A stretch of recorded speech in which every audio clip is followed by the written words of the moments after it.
Welcome back. Welcome back. Good dig.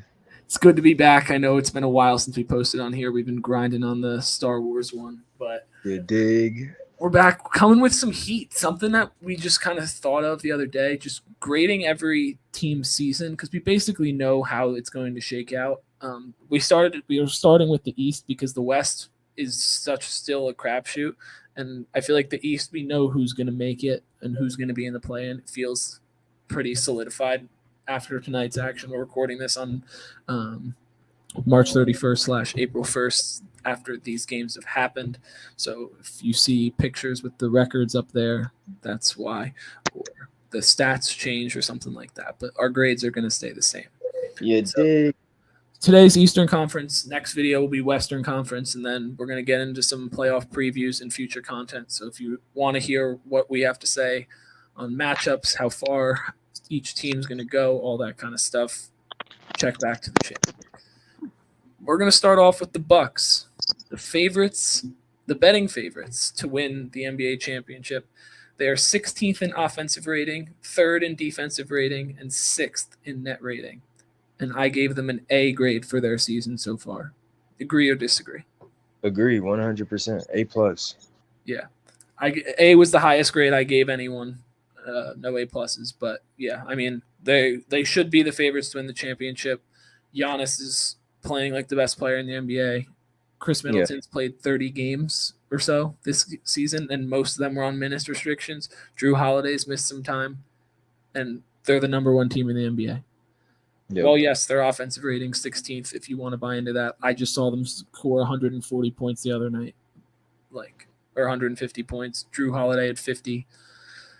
The Bucks Dog. are just the Bucks are the Bucks. We knew they were going to be here. They have a good group of veteran guys that just know how to play championship level.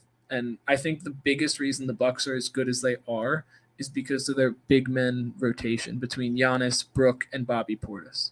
Yep. And all can defend really well. Yes. Very. Brook Lopez is tied with Jaren Jackson as the favorite for Defensive Player of the Year right now. I think it's going to go to Jaren because I just truly can't see Brook Lopez winning a Defensive Player of the Year. Facts. But I mean, Bobby Portis averaging a double double off the bench is crazy in itself. But Yeah. I mean, the Bucks are the class of the NBA. There's no debate about it. You don't The think rest, Brook may steal it because Jaren Jackson's absence earlier this season? no.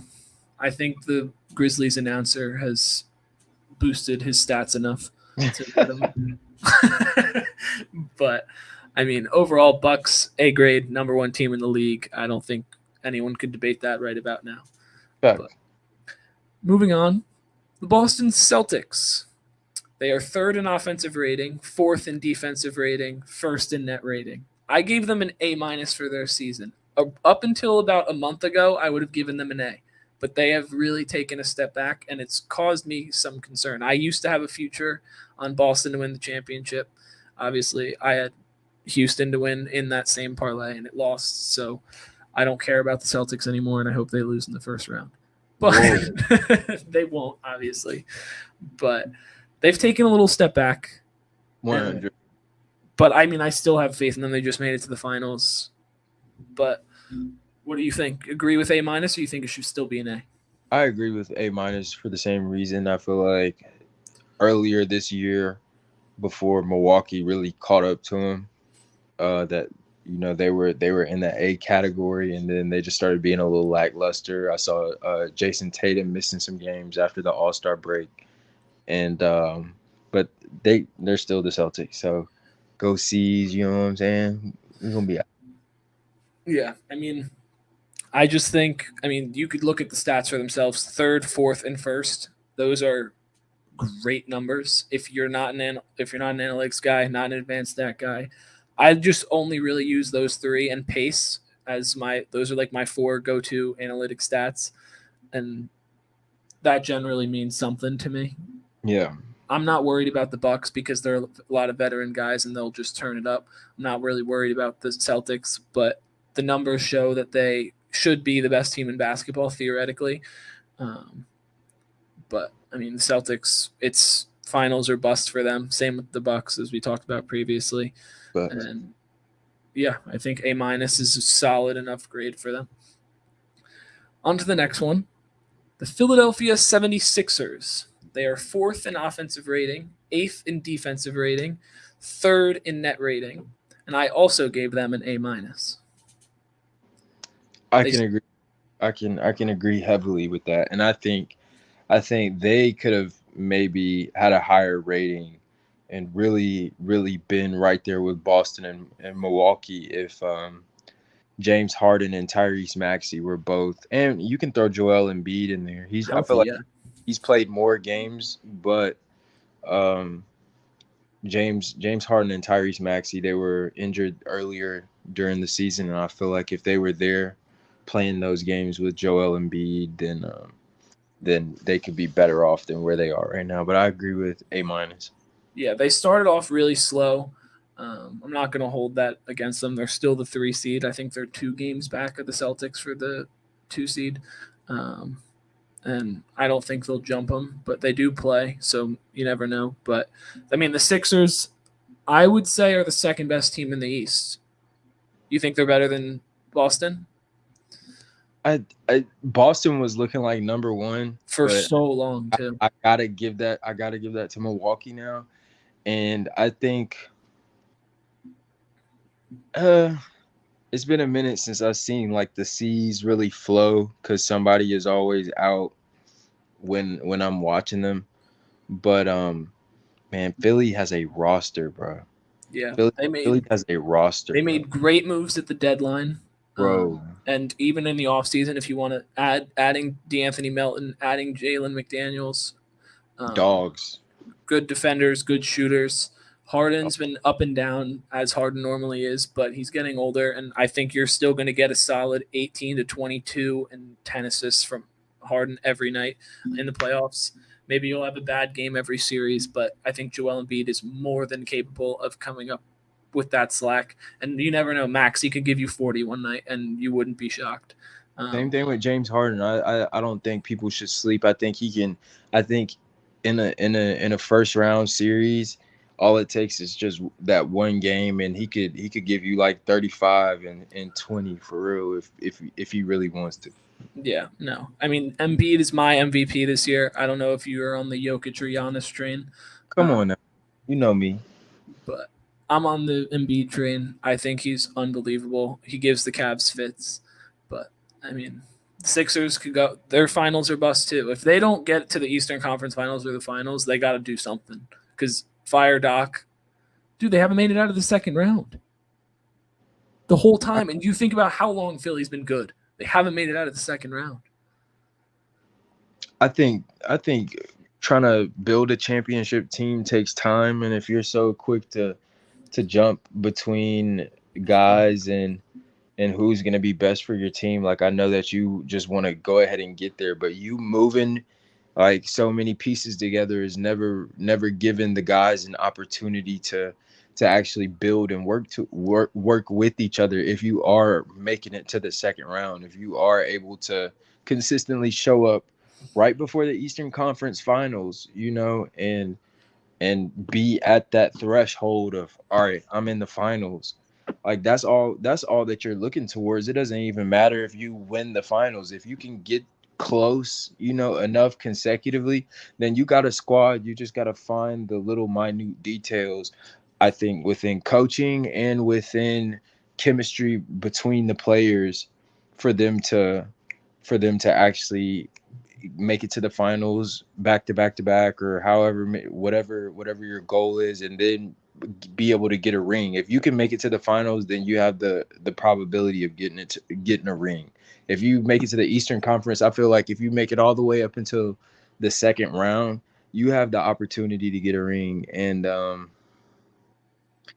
I think Philly got a squad, man. No, Like they do. They definitely Tobias do. Harris I has been hate balling out Tobias in Harris. big.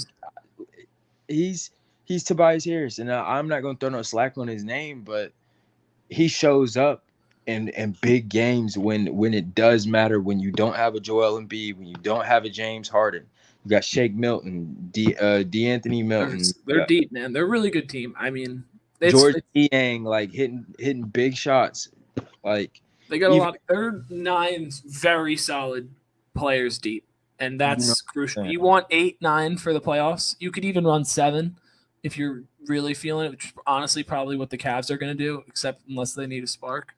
But I mean, the Sixers, they're they're on that same level as the Celtics and the Bucks. Facts. And I'll But say I'll the three say best teams in the NBA. facts. And I'll say yeah, made great moves, and I think you go back to a couple years ago, Milwaukee may not win that championship without Bobby Portis and without PJ Tucker. That's PJ arguable, Tucker, another guy who's just huge energy and makes winning plays. which is going to matter when you got James Harden that needs to get in that mode during the playoffs. Joel Embiid is already going to be tapped in, and then you really give Maxey free reign to just run all over the court just because that's what he does. He goes to get a bucket, and I think that really gives them with all the other guys, the spark shooters that they have. I think that really gives them the opportunity to give the Bucks and the Celtics a run for their money. Definitely a game 7 if Boston doesn't play their cards right. Yeah. I mean, I think any of them could beat any of them, and I think any of them could lose to those other 3. But Mm. let's move on to my team. It's the Cleveland Cavaliers. They are 8th in offensive rating, 1st in defensive rating, and 2nd in net rating. And I also gave them an A minus. I'd say I would agree if you said B plus, but I wanted to go A minus because one, the ingratiation with Donovan Mitchell, first of all, has been seamless. And I was when it first happened, obviously I freaked out and ran around my house. But I was nervous about how it was going to play because I didn't want it to stunt Evan and Darius's growth. And every single player on this team has gotten better and played better, even Donovan Mitchell included. It's his best season by far. The Cavs' best season by far. They're probably going to win 50 games at least. I hope for 52, which is they would win their last 4.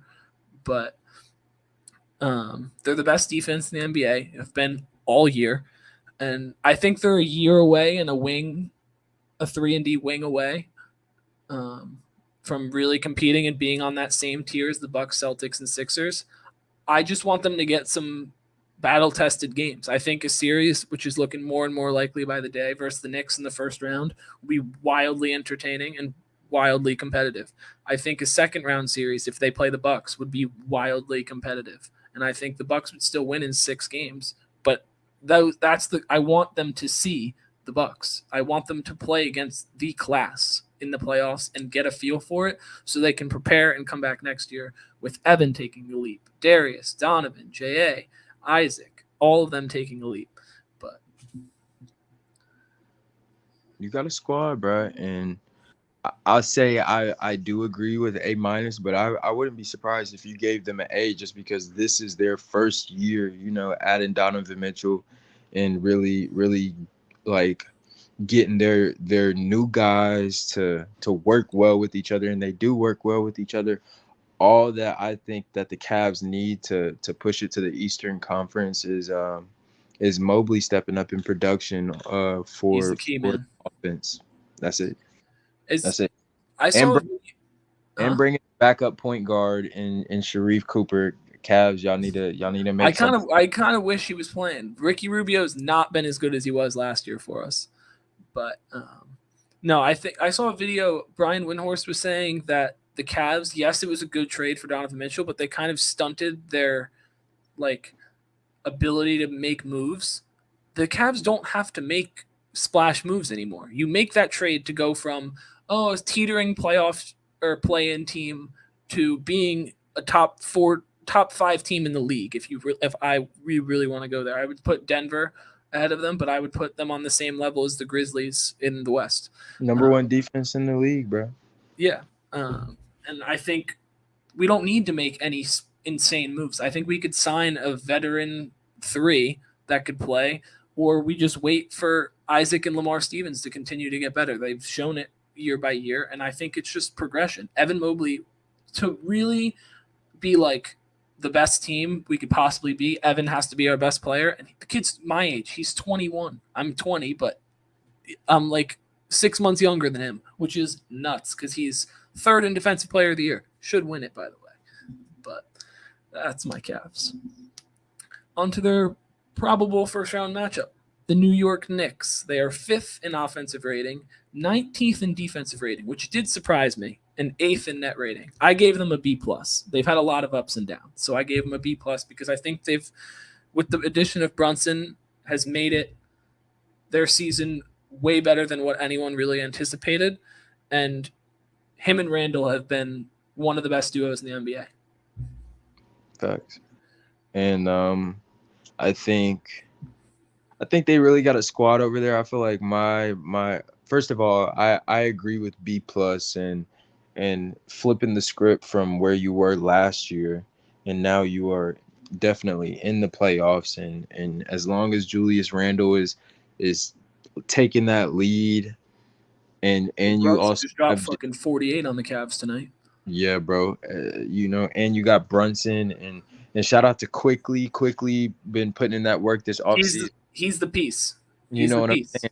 I called it, but and you got Quentin Grimes stepping up. Like you got a squad, and Tibbs has figured it out. I feel like the only thing that is preventing New York from actually, going all the way to a Eastern Conference Finals, or heading towards the finals, is the coaching. Like I love like the Knicks. I love the squad, but I'm not too much of a fan of Coach Tibbs just because he utilized his roster in the way that he could. He's set on playing like the starting like 7 guys. Like he'll You play. can't do it for the whole year. He's been better about it as of late. He's been resting guys more and playing them less minutes. But I just think the defense of the Knicks surprised me because every time the Cavs have played them, except for today was unbelievable. Both teams just couldn't miss. But every time we've played them, it's been a low-scoring game. Cavs games are normally low-scoring. They don't normally get over that 130 or 230 overall score mark. Normally, like the games are like 215, 220 with the Cavs scoring 110, the other team scoring 104, like stuff like that. And the Knicks defense, they're not the best. I wouldn't say rim protection, but I wouldn't say they don't have a strong paint presence. They have a lot of good wing defenders, but they don't have Randall's not the best defender in the world. Mitchell Robinson's very light and will get moved around. Obviously, the Cavs are if we were just talking playoffs here, the Cavs are light in that regard too. So I just think their paint defense is a little weak, but their wing defenders are great, which is why I was honestly shocked to see they were 19th in defensive rating. Yeah. But let's go across the pond to the Brooklyn Nets, the current 6th seed. These stats may be a little skewed, and Finn, you're going to hate me for this rating, but this is obviously half with KD and Kyrie and then half with the new guys, but they are 10th in offensive rating, 6th in defensive rating, and 11th in net rating. So a little bit above average, but I think that's what happens when you have KD and Kyrie for half a year. I gave them a C. I wanted to go F, but I think the trades they made gave them a boost, and they set themselves up for a future that looks promising. Because Mikal Bridges is very good at basketball. I didn't tune into a ton of Suns game except for the playoffs, and obviously with CP and D-Book there, he's not going to, and Ayton, he's not going to get the most touches in the world. But he should have been. He should have been the second option on that team after watching this. He's probably averaging 24 points a game since being traded. And obviously his defense speaks for itself. Future defensive player of the year coming. They have a lot of good mix between young and vets, a lot of wing players. And I also gave him a C because Ben Simmons sucks. And you are paying him $35-40 million to not even play. To do nothing. Like he's going to get DMPs next year. Or bought out or something. Like he's not. Very sad.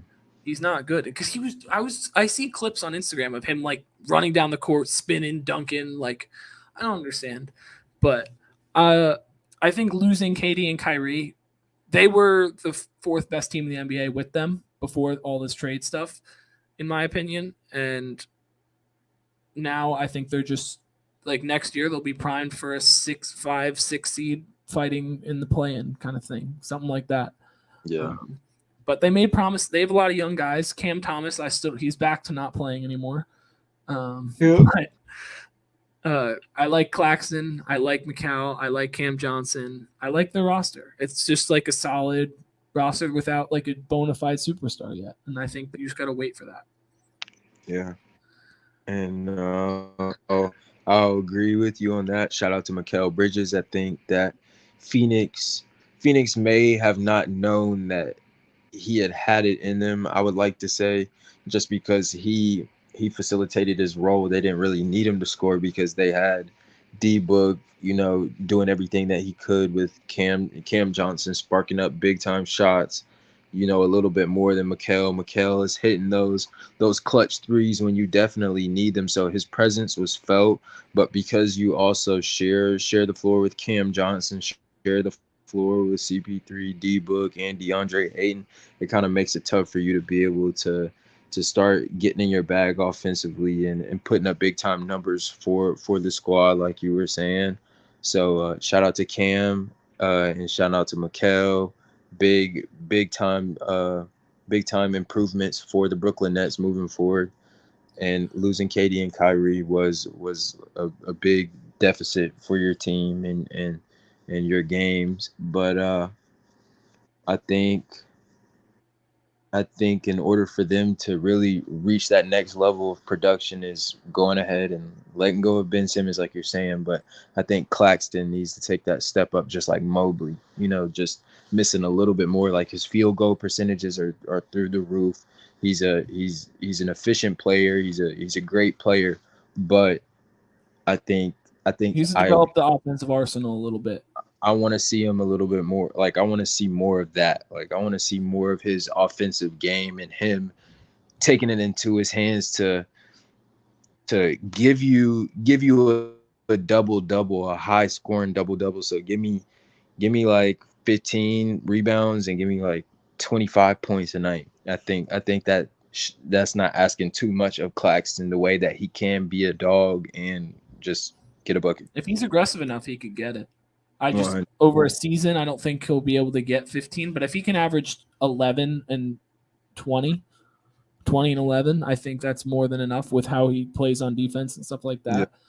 Um, but yeah, they're just kind of in that waiting period where they could go and sign a couple more veteran guys, or if they really wanted to make a splash trade for a superstar, they have the pieces.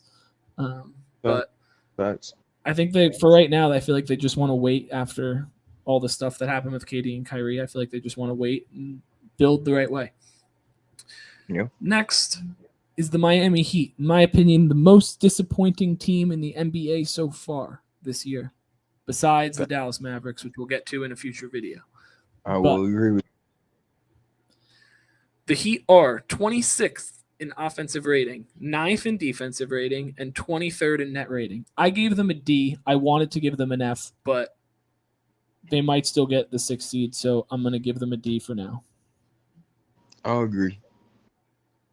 They were in the Eastern Conference Finals last year, one shot away from going to the finals, and they have played so bad this year that it's like concerning. And they didn't make any crazy roster moves. They added Kevin Love from the Cavs buyout market. Kyle Lowry is stunk.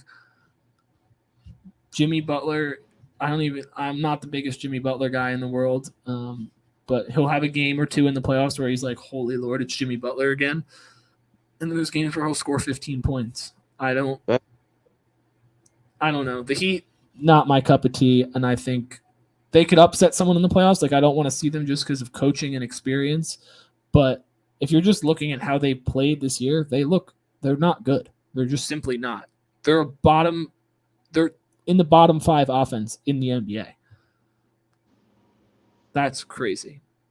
I agree. And I told one of my buddies earlier this season, I said, because we saw Miami against Boston in the Eastern Conference last year, I said, if Miami wants to make it, Jimmy Butler is going to be Jimmy Butler. So throughout the regular season, he's not going to produce as much as he could and as much as he should because of what he is capable of and what he does end up bringing to the table during the playoffs. By the time it's kind of like too late, if you were doing that during the regular season, you would be able to finish in big time moments during the playoffs so that you don't even have to waste your time.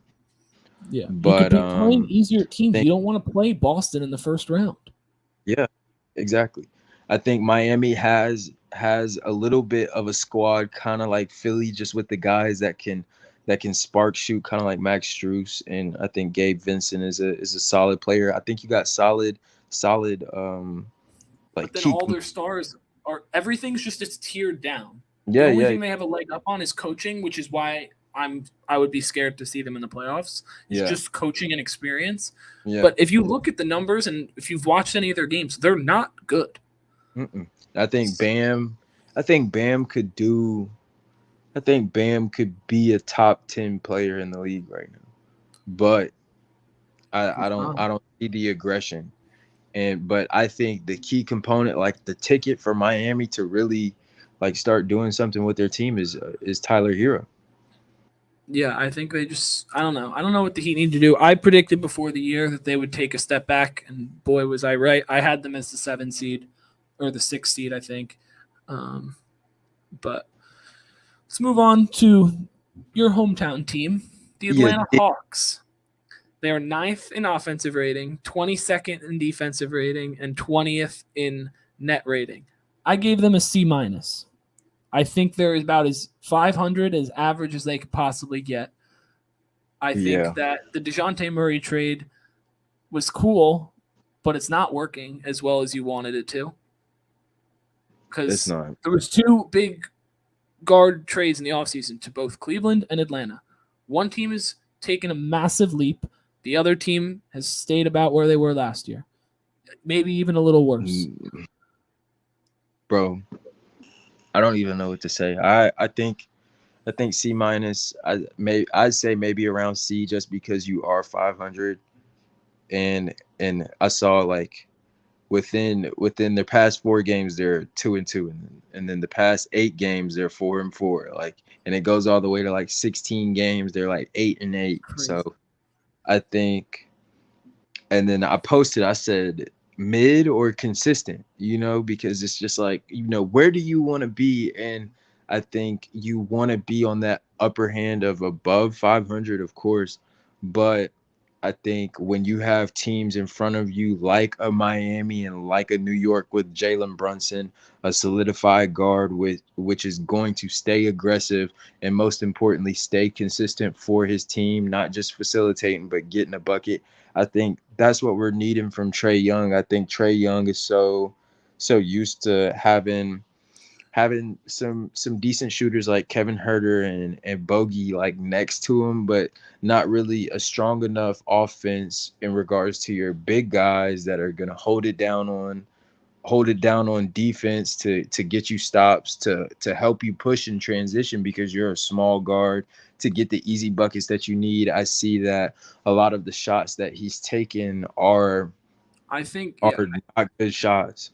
no, I think I don't want this to come off as like rude, but I just don't think Trey Young plays winning basketball.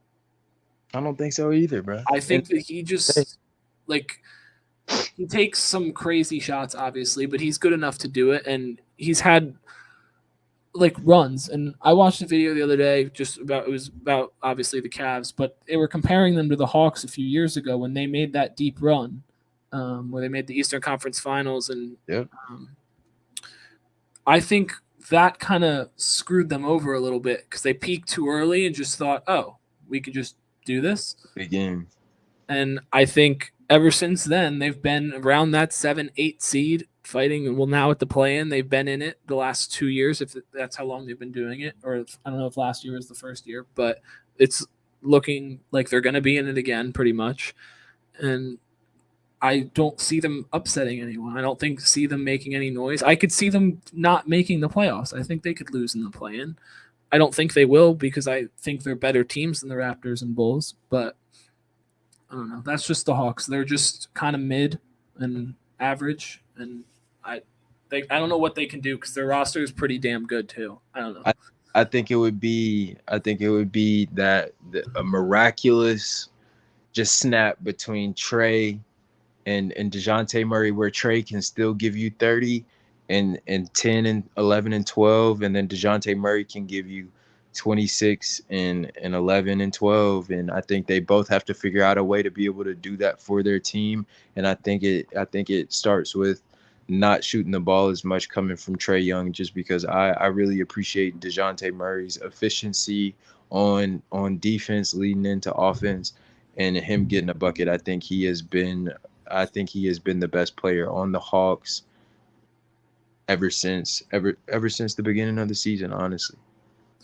But moving on to one of my most hated teams, the Toronto Raptors. They are also the definition of mid.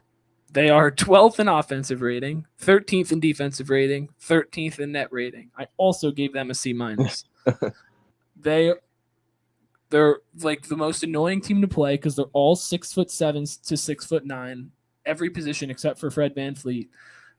They're physical as hell, but they just don't win games. And they're in that kind of limbo period where like they don't have a bona fide superstar. I guess you could say Siakam is that, but I don't think he's a superstar. I think he's a star.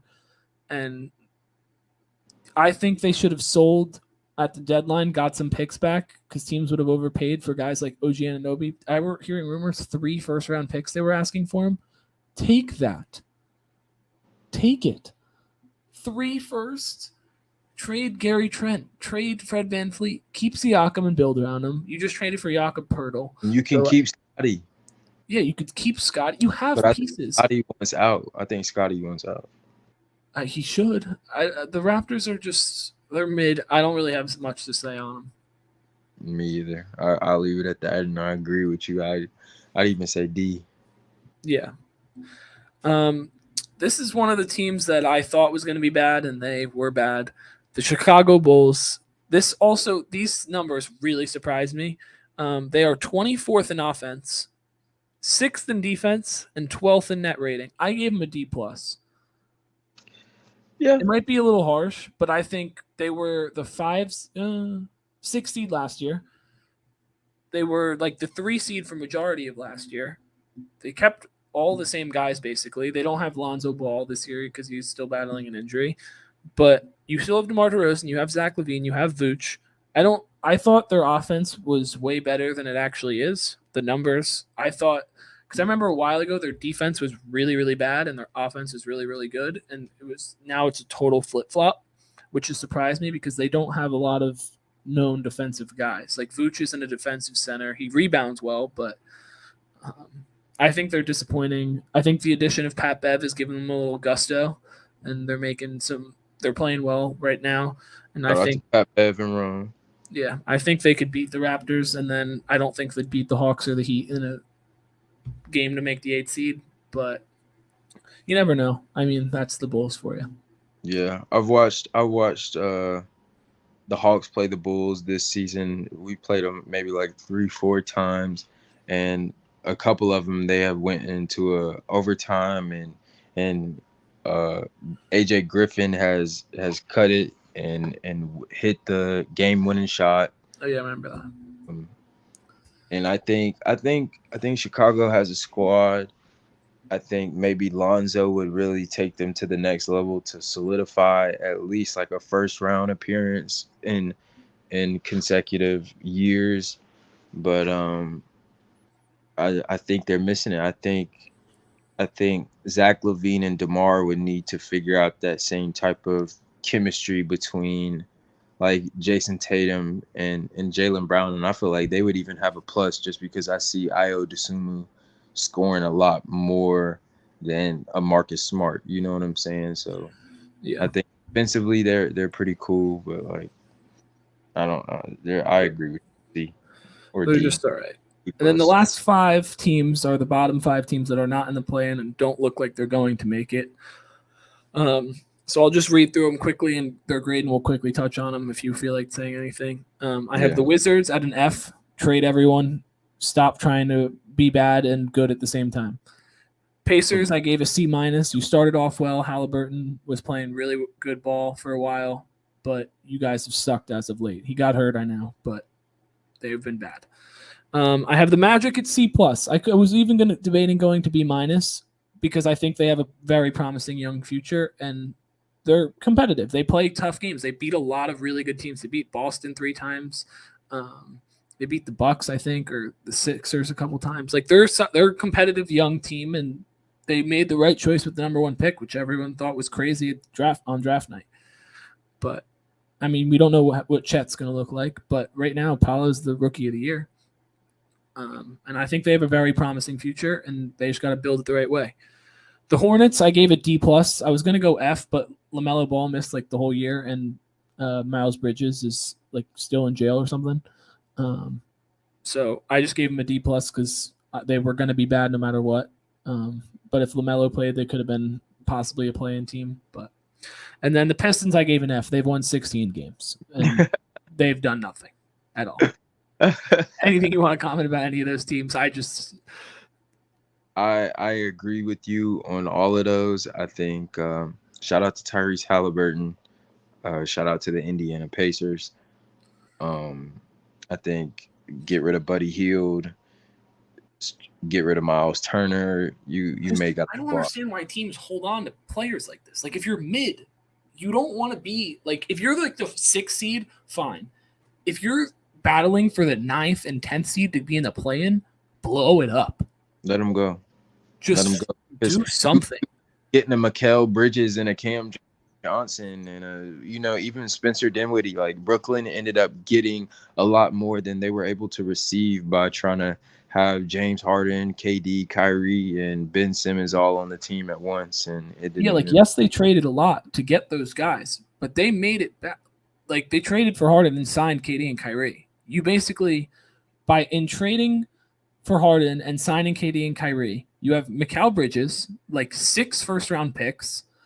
Cam Johnson, Spencer Dinwiddie, Dorian Finney-Smith. Think about that. The Nets fans should be thanking KD and Kyrie. Obviously, they never got to where they wanted to. But you could get 3 first-round picks for Bradley Beal probably. You could get a first-round pick for Kristaps Porzingis or Kuzma. And you're still in the first round. Definitely Kuz. But, like, what's the point? You're not even in the play-in. Why? They're trying to re-sign Porzingis and Kuzma. What's the point? You don't have the guys. Like Bradley Beal, I've seen say, like, we have the guys to be able to go and compete. You don't. You've been the same bad team for the last 5 years, probably more. Thanks. Ever since John Wall got hurt all those years ago, they've been bad. Thanks. Like, just blow it up. And the Pacers, same thing. Magic, good job. Magic you're going to be a good team in a couple of years. We'll be seeing you in the off soon. That's for P5. I'm proud. Keep hooping. I think you can do more, though. I think you can at least give me 25 instead of like 21, 19. And Victor Wembanyama better not go to the fucking Pistons. I'll be pissed. I don't want him to go there. I really want him to go to Charlotte or the Magic. Magic have won too many games, so I don't think they'll get him unless they get lucky with the lottery. Yeah. I want him to either go the Hornets or the Thunder. I don't care what team it is, but I want it to be one of those 2 teams. Hornets, I'm not too ecstatic about them. I don't really have much to say. But I saw PJ Washington have like 40 or 43 or career high, something like that. But I'll end my thoughts on the Detroit Pistons. I think that you got a great opportunity from the Warriors in acquiring James Wiseman. And I think in this stage in his career, he's gonna want to really play with that dog that Golden State was trying to bring out of him. But I just don't think, for whatever the situation was, it was able to work out. But I think he is going to be able to, do a lot that maybe they lost with Sadiq. I think James Wiseman has the capability of being a great player. And then I want to see more from Cade. I haven't really seen. Well, he was hurt all year. They shut him down so early. Facts, but like I want to see him healthy, and I want to see him take that squad to the next level. Just because Detroit was looking like they had something going for themselves, and I'd like to see him paired up with James Wiseman in a pick and roll, and he's a big guard too, So I think the Pistons they have a future, but they're just like doing it the wrong way to me. Like they're just kind of being really bad, and like I guess they're trying to go for like a trust the process kind of vibe, but it's not processing. But I mean, that's our season grades. Obviously, the season's not officially over, but those are our season grades for the Eastern Conference. Let us know in the comments if you have anything different. Obviously, thanks for watching. If you stayed this far, this was 40 minutes. I did not think it would be this long, but we had some really good talks. And check out our other channels. Check out our shorts. Check out the TikTok. Follow us. Big. Do the whole 9 yards. And peace.